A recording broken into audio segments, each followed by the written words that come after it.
Sim, sim.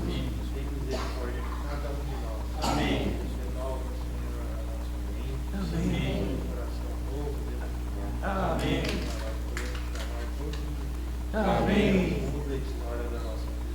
Amém. Também mostra individualmente qual é a boa, perfeita e agradável vontade do Senhor. A cada um.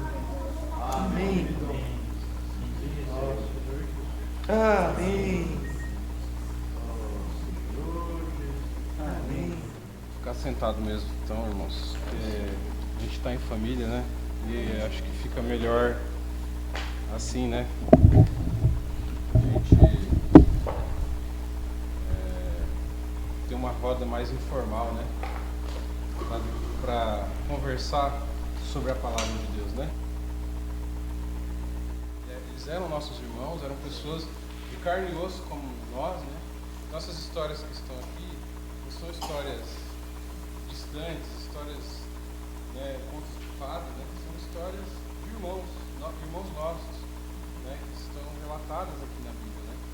Então hoje a gente vai ver um pouco da história dos irmãos de Tessalonicenses, que é uma cidade da região da Macedônia, né?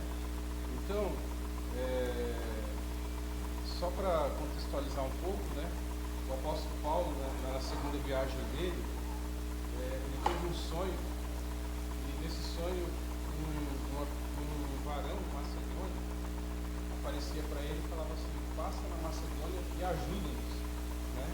E aí, depois desse sonho, ele acordou e foi para a região da Macedônia. Na região da Macedônia, ele foi para Filipos. Lá ele encontrou umas pessoas orando, né? Um grupo de mulheres que estavam ali na beira do rio, orando. E aí ele pregou o evangelho para elas, e elas creram no Senhor. E enfim, começou a igreja ali em Filipos. Depois ele foi preso à noite. Na prisão lá, o carcereiro se converteu também. Enfim, aí a igreja de Filipos foi gerada, né? Mas ele sofreu muita perseguição em Filipos, né? Porque tinha uns caras lá que acusavam uma menina que era adivinha lá e tal, e Paulo repreendeu, que era um espírito, né? E aí as pessoas da cidade não gostaram muito, porque ele repreendeu, e enfim. E aí acabaram batendo nele lá, no Silas, e prenderam ele. E depois eles acabaram, saíram de Filipos e foram para passar por outras cidades ali e chegaram a Tessalônica. E Tessalônica, ali fala que durante 3 finais de semana ele pregou lá na sinagoga, né? Então os estudiosos da Bíblia falam que ele não ficou muito tempo lá em Tessalônica, ficou menos que um mês, né? Por esse relato, né? Ele ficou 3 finais de semana pregando ali, depois ele já teve que seguir viagem, né? E irmãos, nesse pouco tempo que ele ficou ali, ele pregou a palavra e gerou uma igreja também. E era sobre essa igreja que eu queria falar com vocês hoje, porque essa igreja foi uma igreja que o apóstolo Paulo considerou ela como uma igreja normal. Escreveu cartas e falando muito bem deles, dos irmãos de Tessalônica, né? Dizendo que eles tinham se tornado exemplo para outras igrejas da região. Então, olha só que interessante, né? Ele ficou pouco tempo ali, pregou o evangelho e nesse pouco tempo gerou uma igreja que era uma igreja normal, uma igreja que tinha tomado a palavra do Senhor, né, com o coração aberto e botou ela em prática, né, a palavra de Deus, né? E então meu sentimento, na verdade, não é nem contar a história dos irmãos de Tessalônica, né, mas é falar sobre um princípio que eu vi ali, né, nessa igreja, que era o fato de eles terem recebido a palavra de Deus de uma maneira pura e genuína. E isso fez com que eles se tornassem uma igreja normal, né? E por que eu quis falar sobre essa igreja, né, nesse fim de semana? Porque, irmãos, nós precisamos, da mesma forma, tomar a palavra também de uma forma genuína, de uma forma pura, né, para que ela tenha o mesmo resultado que teve na igreja de Tessalônica, nas nossas vidas. A palavra de Deus, ela é uma palavra que a gente já viu, né, em muitas partes da Bíblia, que ela tem um poder, que que ela pode gerar frutos a 30, a 60 e a 100 por um, né? E por que que na nossa vida, né, na nossa vida da igreja, né, então não está acontecendo isso, né? Então nós precisamos ver o que pode estar acontecendo. Então, muitas vezes a gente pode não estar tomando a palavra de uma maneira pura, né? Pura quando eu digo a palavra pura, né? Buscando uma palavra pura. Muitas vezes a gente busca a palavra com outros interesses. Quero buscar Deus para ver se eu fico rico, quero buscar Deus para ver se eu sou curado, ou por algum outro interesse. Mas os crentes ali em Tessalônica, eles creram numa palavra que não foi uma palavra para agradar eles, para massagear o ego deles, né, para poder deixar eles para cima. Não, foi uma palavra, a palavra de Deus, pura, né? E é isso que nós precisamos atentar. Então, antes da gente entrar na carta de Tessalonicenses, eu queria ler com os irmãos 1 Pedro 1, 23, 25.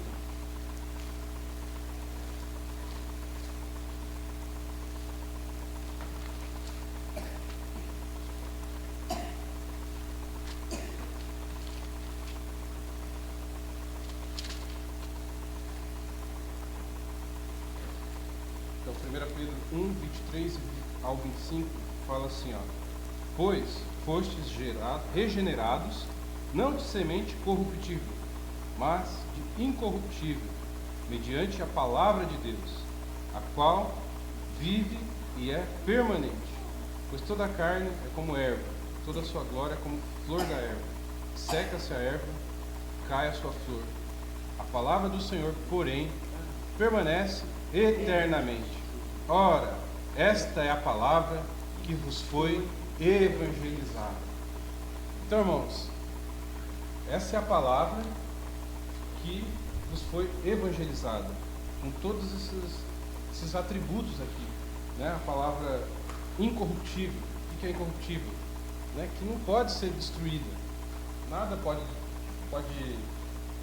ocultar, destruir, causar dano à palavra de Deus. A palavra de Deus, ela é incorruptível, né?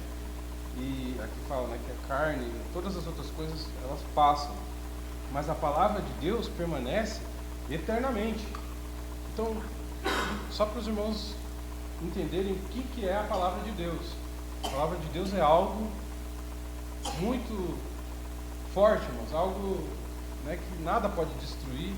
E essa palavra de Deus nos foi evangelizada. E nós vimos em João, na nossa leitura, né, que no princípio era o verbo era Deus, né? O verbo estava com Deus e o verbo era Deus. Então, o verbo é a palavra. Então, essa palavra é o próprio Deus, né? E a todos quantos o receberam, todos que receberam, creram nessa palavra, né, deu-lhes o poder de serem feitos filhos de Deus. Então, todos nós que um dia ouvimos a palavra do Senhor e aceitamos essa palavra do Senhor, essa palavra entra dentro de nós, nos torna filhos de Deus. Tá, irmãos? Então é isso que tem dentro de você, irmão. É isso que eu queria encorajar você a reconhecer que o que tem dentro de você é uma palavra poderosa, uma palavra incorruptível, uma palavra que ela vive eternamente. Lembra da leitura da semana passada, também que nós lemos no João, que quem crer em mim, o Senhor Jesus falou, não vai morrer, mas viverá eternamente, porque eu ressuscitarei no último dia. Mesmo que você morra, mas o Senhor ainda vai te ressuscitar. Ou seja, por isso que essa palavra que entrou dentro de você, ela vive, ela é eterna. Nada pode acabar com ela, né? Então é isso é um ponto, né? E por isso que nós precisamos crer nessa palavra de uma maneira sincera, né? Como eu falei já, vamos ler agora 1 Timóteo 1,5.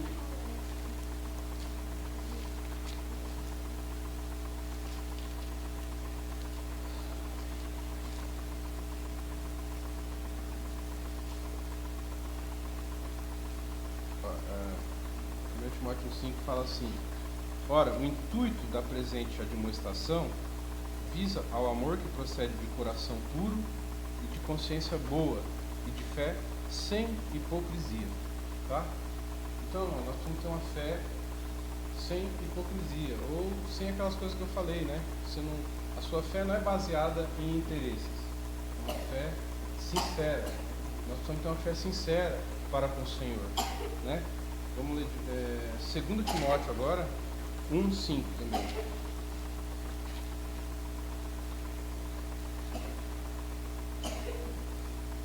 O apóstolo Paulo falando para o Timóteo, né?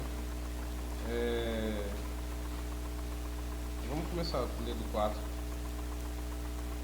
Não, vamos do 3, vai. Dou graças a Deus, a quem desde os meus antepassados sirvo com consciência pura, porque sem cessar me lembro de ti nas minhas orações, noite e dia, lembrando das tuas lágrimas.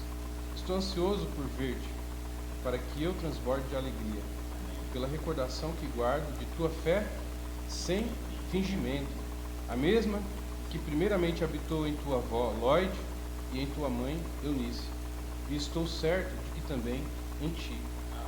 Então Timóteo tinha uma fé sem fingimento, e essa mesma fé habitava na mãe dele e na avó dele, né? Então vejam, aqui também já tem mais um exemplo do que uma palavra, uma fé sincera gera.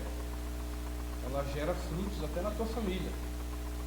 Porque a avó dele tinha uma fé sincera, essa fé sincera passou para a mãe e passou para ele. O apóstolo Paulo falou assim: eu tenho certeza que ela também habita em você. Então, quando a gente tem uma fé superficial, ela é rasa, né? Talvez ela alcance a gente por um tempo, que esse tempo, enquanto você está recebendo algum benefício dela, mas quando não tem mais aquele benefício, né, aí a sua fé some também, né? Vou usar de novo o exemplo talvez da questão de riquezas materiais, né, que hoje em dia tem muito evangelho prega sobre essas questões materiais, né? Então a pessoa está buscando Deus ali porque está, né, com interesse de receber alguma coisa material de Deus. Aí quando para de receber, né, aí muda de igreja, porque essa igreja aqui não está dando certo, aí muda de igreja. Então isso é uma fé rasa, é uma fé que serve para você até certo ponto, mas depois já não serve mais e dificilmente vai alcançar teus filhos e os teus netos. Mas a fé da avó do Timóteo aqui era uma fé sincera, que alcançou até a 3ª geração, né? Então esse tipo de fé que nós precisamos ter. E foi, irmãos, essa fé que os irmãos de Tessalônica tiveram, né? Então vamos lá para Tessalonicenses. 1 Tessalonicenses,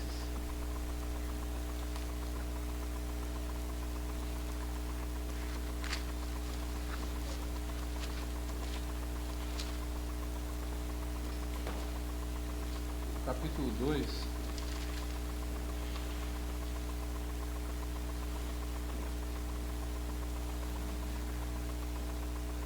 Então, primeiro aspecto, né, da igreja de Tessalônica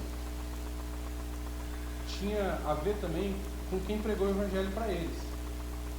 Eles receberam o evangelho puro, mas a pessoa que pregou o evangelho para eles também foi uma pessoa que pregou com um coração sincero e puro, né? Vamos ler a partir do capítulo 2, a partir do 3 até o 6. Pois a nossa, esse é o apóstolo Paulo, né? Pois a nossa exortação não procede de engano, nem de impureza, nem se baseia em dolo. Dolo é falsidade, tá, irmãos? Então, o apóstolo Paulo estava pregando para eles uma pregação que não era baseada em engano, nem impureza, nem falsidade, que é dolo. Pelo contrário, visto que fomos aprovados por Deus a ponto de nos confiar Ele o Evangelho, assim falamos, não para que agrademos a homens, e sim a Deus, que prova o nosso coração. A verdade é que nunca usamos linguagem de bajulação, como sabeis, nem de intuitos gananciosos. Deus disto é testemunha. Também jamais andamos buscando glória de homens, nem de vós, nem de outros. Então, vê que já começa certo. O apóstolo Paulo não foi lá pregar para eles com linguagem de bajulação, não foi para agradar eles, né? Também não foi com interesse de como ele falou aqui, de receber salário por estar lá pregando, ou receber glória, né? De ser exaltado. Temos um apóstolo Paulo aqui no nosso meio. Ele não foi atrás disso. Então já começou certo, porque o apóstolo Paulo foi pregar para eles um evangelho sem interesses. E também não foi para agradar eles. Ele foi levar a palavra de Deus pura para eles.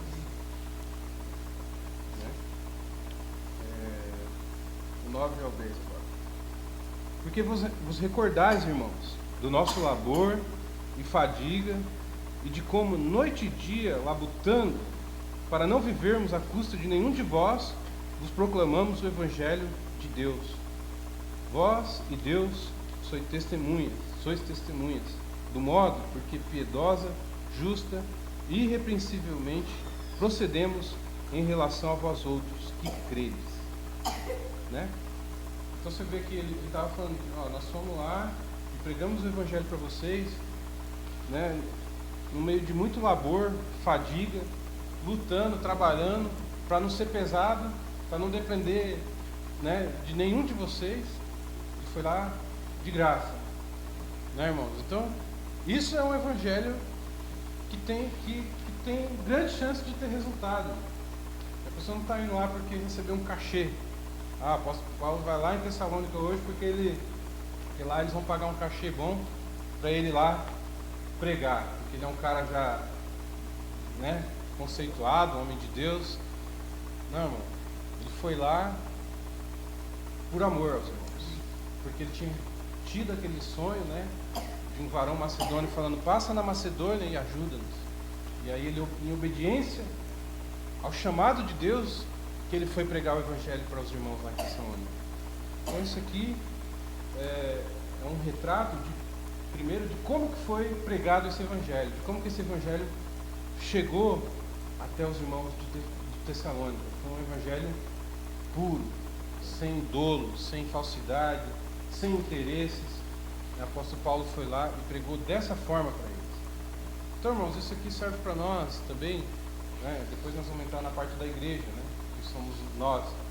Mas também nós, muitas vezes, o Senhor nos usa como pregadores também, né? Então nós vamos aplicar isso aqui para a nossa vida. O que nós vamos pregar para as pessoas, né? Vamos pregar a palavra de Deus pura, ou nós vamos tentar agradar elas? Vamos falar um evangelho, vamos lá na minha igreja lá, sua vida vai ser muito abençoada, você vai, né, ter muito retorno e tal, entendeu? Isso é um evangelho. Mas, irmãos, não é esse evangelho que nós temos que pregar para as pessoas. O evangelho que nós temos que pregar para as pessoas é o evangelho de Cristo. É Cristo crucificado, o apóstolo Paulo fala, né? É esse Cristo que nós temos que pregar para as pessoas, né? Não é um evangelho que vai dar retorno de coisas terrenais para as pessoas, mas um evangelho onde você vai levar a palavra de Deus, vai levar que Cristo morreu na cruz para que essa pessoa pudesse ser salva e que, se ele crer, ele vai receber a vida eterna, né? Esse é o evangelho, irmãos, né? Agora vamos entrar na parte da igreja mesmo, né? O capítulo 3. O versículo 1, a partir do 1 até o 9, sabe? Fala assim, pelo que, não podendo suportar mais o cuidado por vós, pareceu-nos bem ficar sozinhos em Atenas. E enviamos nosso irmão Timóteo, ministro de Deus no Evangelho de Cristo, para, em benefício da vossa fé, confirmar-vos e exortar-vos, a fim de que ninguém se inquiete com essas tribulações. Tem outra versão na King James fala, em vez de inquiete, fala para que ninguém desanime, porque vós mesmos sabeis que estamos designados para isso. Pois quando ainda estávamos convosco, predissemos que íamos ser afligidos, e de fato aconteceu, e é do vosso conhecimento. Foi por isso que, já não sendo possível continuar esperando, mandei indagar o estado da vossa fé, temendo que o tentador vos provasse e se tornasse inútil o nosso labor. Agora, porém, com o regresso de Timóteo, vindo do vosso meio, então, só para os irmãos entenderem o contexto aqui, o Paulo ficou lá mais ou menos 3 semanas, né? E aí ele continuou a viagem. E aí ele ficou sabendo que o povo caiu em cima dos irmãos que se converteram, sabe? Começaram a perseguir duramente os irmãos de Tessalônica. Inclusive alguns morreram por conta dessa perseguição, sabe? E aí o Paulo ficou tão preocupado, aí ele queria ir ver os irmãos, mas ele não conseguiu. Aí ele mandou Timóteo, por isso que essa carta foi escrita. Ele mandou Timóteo, e aí na volta ele ficou alegre, né? Por isso que ele fala o versículo 6. Vamos continuar agora. Agora, porém, com o regresso de Timóteo, vindo do vosso meio, trazendo-nos boas notícias da vossa fé e do vosso amor, e ainda de que sempre guardais grata lembrança de nós, desejando muito ver-nos, como aliás também nós a vós outros. Sim, irmãos, por isso fomos consolados acerca de vós, pela vossa fé, apesar de todas as nossas privações e tribulação. Porque agora vivemos, se é que estáis firmados no Senhor, pois que ações de graças podemos tributar a Deus no tocante a vós outros, por toda a alegria com que nos regozijamos por vossa causa diante de nosso Deus, orando noite e dia, com o máximo empenho, para vos ver pessoalmente e reparar as deficiências da vossa fé. Então, o Paulo ficou feliz quando recebeu o Timóteo de volta, né? Ele ficou feliz porque os irmãos tinham ficado firmes, mesmo tendo sido perseguidos, mortos, alguns morreram, né? Depois a gente não vai ler tudo, né, a carta inteira, mas essa semana os irmãos podem ir lendo, que ele fala assim: irmãos, não sejais ignorantes com relação aos que dormem morreu, né? Então alguns chegaram até a morrer, mas o apóstolo Paulo ficou feliz com a volta de Timóteo, porque sabia que a fé deles não tinha sido abalada pelas provações. Então, irmãos, vamos ler 2 Timóteo também. Paulo depois escreveu uma segunda carta.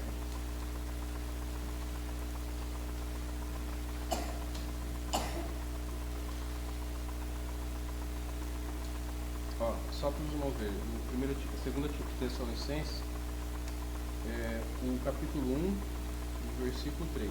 Irmãos, cumpre-nos dar sempre graças a Deus no tocante a vós outros, como é justo, pois a vossa fé cresce sobremaneira, e o vosso mútuo amor de uns para com os outros vai aumentando, a tal ponto que nós mesmos nos gloriamos de vós nas igrejas de Deus, à vista da vossa constância e fé em todas as vossas perseguições e nas tribulações que suportais, sinal evidente do reto juízo de Deus.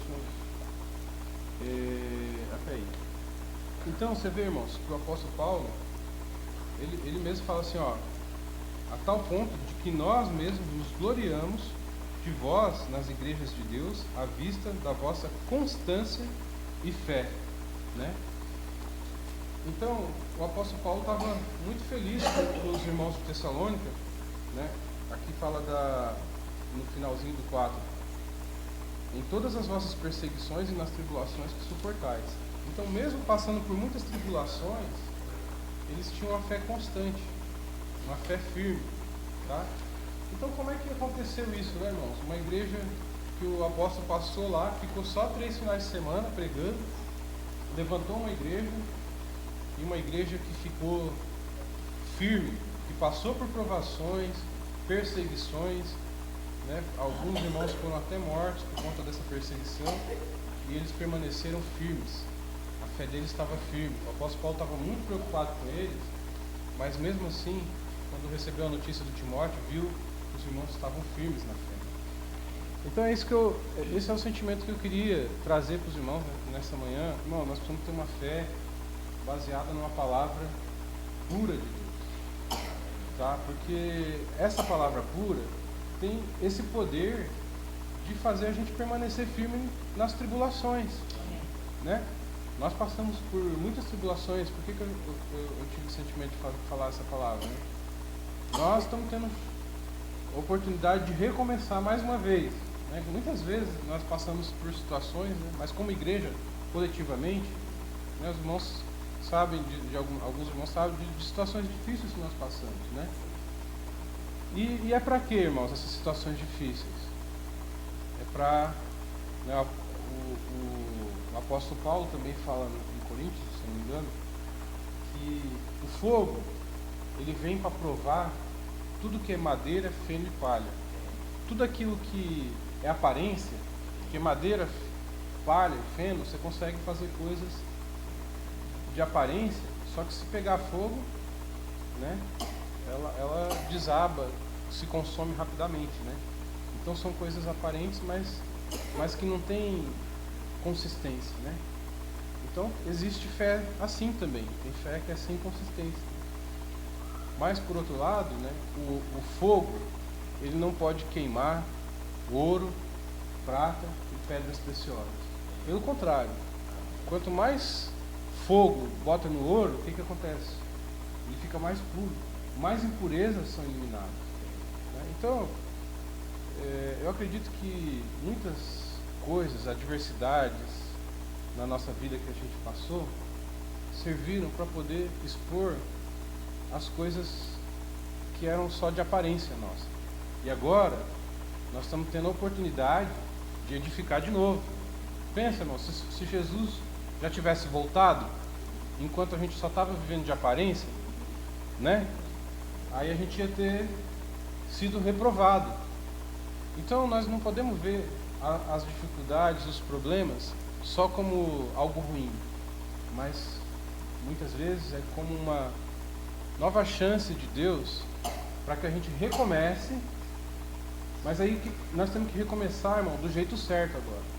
Por isso que eu falei, eu tive esse sentimento de ver a história dos irmãos de Tessalônica, porque eles tiveram um começo do jeito certo. Primeiro, pelo pregador, né? A forma como o pregador foi, como eu falei no começo. Foi um pregador que foi lá sem interesses, foi para pregar a palavra genuína de Deus. E eles também, por outro lado, receberam a palavra de uma maneira genuína.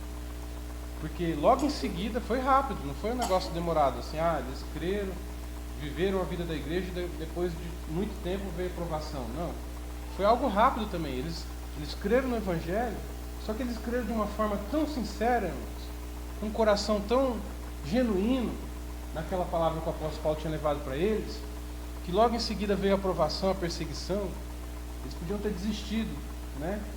Mas eles não desistiram, irmãos, eles ficaram firmes, porque eles retiveram essa palavra que era aquilo que nós lemos no começo, incorruptível, essa palavra que é eterna, que ela é poderosa, né, que está dentro de nós. Tá certo, irmãos? Então, é isso que nós estamos, nesse recomeço que nós estamos tendo, essa nova oportunidade que o Senhor está nos dando, nós temos que começar do jeito certo. Tá? Então, tanto para nós, que já estamos aqui, nós temos que sempre procurar a palavra pura de Deus. E quanto para os que nós vamos pregar. Quando nós formos pregar para uma pessoa, não precisa enfeitar, sabe? Não precisa dizer, vamos lá na reunião, porque lá tem uma chácara bonita. Nós espero que ninguém venha aqui porque tem uma paisagem bonita, mas que venham por causa da palavra de Deus. Isso tem que ser o nosso maior atrativo. Né, no passado por isso que eu falo que Deus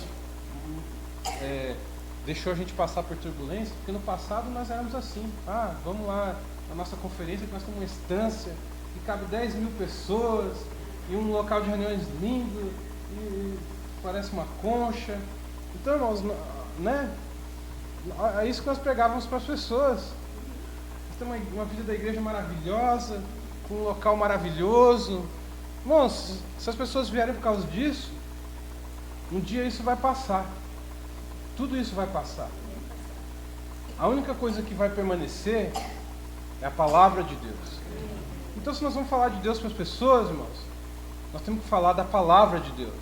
Temos que falar desse Cristo, que foi um Cristo crucificado. Um Cristo que ele passou aqui na terra e ele não tinha nem onde reclinar a cabeça.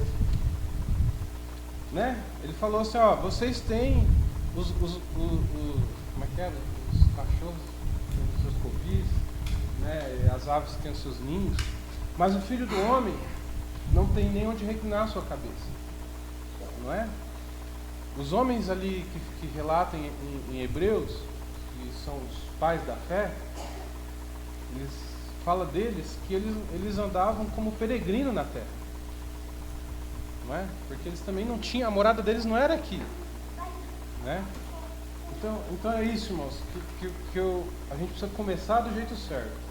Nós precisamos pegar a palavra pura de Deus e nós precisamos pregar o Evangelho também para as pessoas. Mas esse Evangelho, que não é um Evangelho com dolo, com enfeites. Nós não vamos atrair pessoas aqui para a chácara por causa do almoço ou por causa da beleza da chácara. Eu queria te convidar para ir ouvir a palavra de Deus. Tá? É isso que nós precisamos ter em mente, né, irmãos? Que é a experiência da igreja em Tessalônica. Eu acho que eu não consegui passar muito bem, né, irmãos? Assim, mas se você, durante essa semana, leiam as cartas de Tessalônica. São 2 cartas curtinhas. São poucos capítulos. Vai lendo, leia 2 capítulos por dia. Aí vocês vão entender melhor o que eu tentei passar para vocês. A experiência desses irmãos, desses nossos irmãos, como eu falei, não é algo distante de nós, né? São irmãos nossos, mas que eles tiveram uma fé verdadeira. E essa fé verdadeira fez com que eles passassem por meio pelas tribulações e permanecessem firmes. Então, nós precisamos, irmãos, estar firmados na palavra do Senhor, para quando vier a provação, porque as provações vão vir, irmãos. Isso aí não tem, né? Até teve uma outra mensagem que nós vimos, né? Que o Pedro falou assim, que tem uma versão que fala assim, se necessário, serás contristados por muitas provações. Mas na King James não fala se necessário. Na versão King James fala que vai passar por algum tempo, vai passar por tribulações. Então as tribulações, elas acontecem, irmãos. Não tem como a gente fugir. Mas se a gente tiver com a fé firme, se você estiver comendo arroz e feijão, você passa pelas doenças, arroz, feijão e carne, né? Estiver bem alimentado, você fica doente, mas você sobrevive e às vezes passa até bem por um período de doença. Agora quando está enfraquecido, né? Aí você corre o risco até de morrer. Espiritualmente é da mesma forma. Se a gente se apegar com uma palavra genuína, quando vier as provações, nós vamos conseguir, vai doer, não estou falando que vai doer, mas você vai conseguir passar firme, né? Mas ela não vai abalar a nossa fé ao ponto de a gente desistir. Porque a preocupação do apóstolo Paulo com os irmãos de Tessalônica era que eles tinham desistido. Quando ele mandou o Timóteo, aí o Timóteo voltou, ele falou assim, puxa, eu estou muito feliz por ter recebido o Timóteo de volta e ver que vocês permanecem firmes, porque eu achei que por conta das provações, muitos iam desanimar, mas eles não desanimaram. Então, essa é a palavra que eu queria passar para os irmãos hoje de manhã. Nós vamos firmar nossa fé numa palavra firme, numa palavra genuína, para que as provações não nos façam desanimar, mas pelo contrário, que a gente continue firme e gerando pessoas firmes também, né? Como o exemplo lá da avó do Timóteo, que ela tinha uma fé sincera, passou aquela fé para a filha e a filha passou para o Timóteo. Tá certo, irmãos? Então que a palavra de Deus genuína possa gerar esse tipo de fruto na nossa vida. Que nós possamos gerar não só filhos físicos, mas até mesmo filhos espirituais fortes, também firmes, né? Com a fé firme. Tá bom? Amém. Era isso que eu queria compartilhar com os irmãos.